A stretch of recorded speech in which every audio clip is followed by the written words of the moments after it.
আমার কাছে শান্তির মানে হলো কিচেনের সব কাজ শেষ করে জানালা খুলে বাইরের মিষ্টি রোদ দেখা। দিনের শুরুটা হলো কিচেন থেকে। কিচেনটা যদি গোছানো থাকে না তাহলে মনে আলাদাই শান্তি থাকে। আজ হলো শুক্রবার, চলো দেখতে থাকো আমার সকালটা কিভাবে কাটে। সিঙ্কে অনেক বাসনগুলো পড়েছিল, তাই ভাবলাম আগে এগুলো পরিষ্কার করে নিই। আমার অলরেডি সকাল সকাল রান্নাও হয়ে গেছে আর আমার হাজব্যান্ড খেয়ে দিয়ে 7:30টার সময় অফিসে চলে গেছে।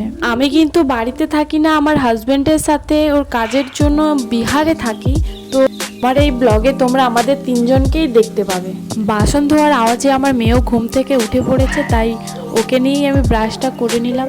তারপর গিয়ে আমি জানালার পর্দাগুলো খুলে দিলাম। আর এখানে যে পরিমাণ গরম, আর আমরা থাকি হচ্ছে 4th ফ্লোরে, ভীষণ গরম আর রোদের একটা গরম হাওয়া আছে যেটা একদম সহ্য করা যায় না। যাই হোক, আজকে আসি, দেখা হবে পরের একটি ভিডিওতে।